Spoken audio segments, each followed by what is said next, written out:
In today's episode of Ask a Recruiter, we're going to answer the question that was posed to me by one of my subscribers: what does pipelining mean in recruitment, and do recruiters actually do it? I'm a recruiter, I've actually pipelined. I'm going to explain exactly what it is and the benefits to you and how you can find out if a person is actually doing it the right way and if you want to partner with them. Let's go. Now, first and foremost, what is pipelining? What is it? Is it a thing? Is it real? Yes, it is real. Now, as a corporate recruiter, what often happens is you are placed in an area and it is your niche, right? You recruit for a certain type of professional. Maybe that's quality engineers, maybe it's software development engineers. In my experience, when I was a corporate recruiter, it was test engineers. So people who worked testing different software and just kind of debugging and making sure that it worked. So what I did as a recruiter was I developed relationships with candidates. Even when I wasn't necessarily hiring specific test engineers, you always want to be sourcing, reaching out to, developing relationships. When people interview for the job but they don't get it, you still stay in contact with them. And that is what pipelining is in recruitment.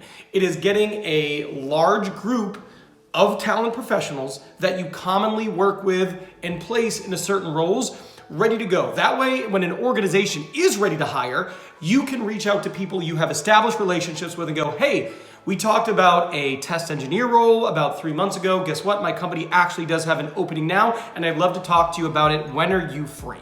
So, especially in corporate recruiting, there is a ton of this, but also in agency recruiting. If you find a way to work yourself into a specific niche and work with a specific group of talent professionals, you might develop a pipeline. That way, when you have an opening coming up, you can actually reach out to people you have established relationships with, you learn more about that specific part of the industry, and you're ready to go. That's what pipelining is. So, as a candidate, does pipelining actually benefit you?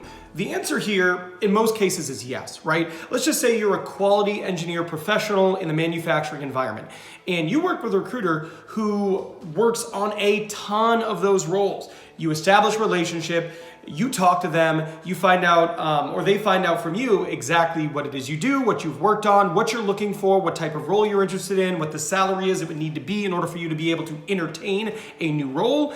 And because of that, you build that relationship, and whenever they get access to an opportunity like that, you know about it. So when a recruiter says they're going to be pipelining and building a pipeline of candidates for future roles, yes, it absolutely does benefit you to be in one of those pipelines. Now, this is all well and good, but do recruiters actually do this? Is this a real thing? Are there pipelines out there that exist of real people ready to be called up for an opportunity when it presents itself? Yes and no. So I would say yes.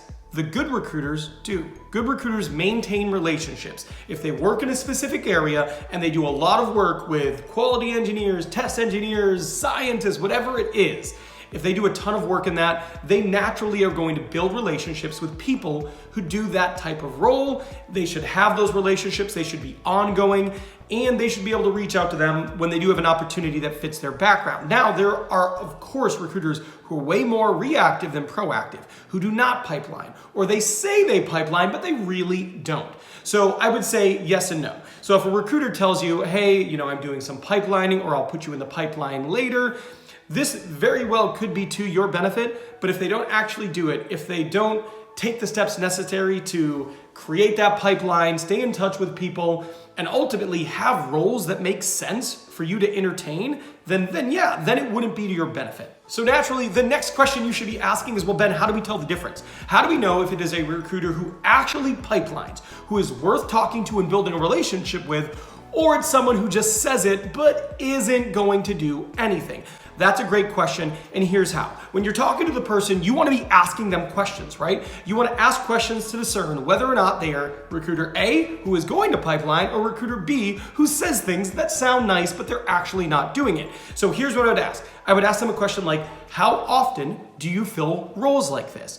It's a great question. If they respond and they have a great answer and you can hear the confidence and conviction in their voice, then they probably do work in that space. The next thing I would ask them is, how many of your clients, now this is if they're not a corporate recruiter, if they're an agency recruiter, how many of your clients frequently hire positions like this? This is going to give you an idea of how many clients they work with that specifically are going to hire people like you in the near future. Now, the next question you might want to ask them is, how often can I expect to hear from you?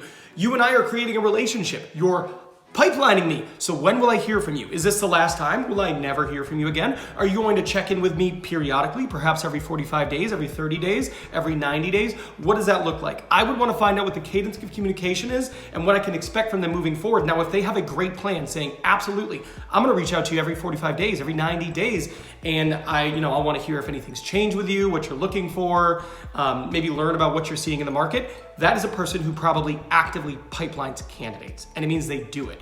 When you ask them that question and they stumble over their words, they're not sure, like, I don't know, I'll reach out with you, to you if I have an opportunity. That is different from pipelining. That's just reaching out when it's convenient for them. Those are two different things. Now that video is over, this one is not. Now that you're done watching this video about finding out what is pipelining, what is it actually, is it a real thing, I want you to watch this video, because this video right here is going to tell you everything you need to know about getting off to a great start your first 90 days of a new job. It is incredibly important. A lot of employers view it as a trial period. Watch.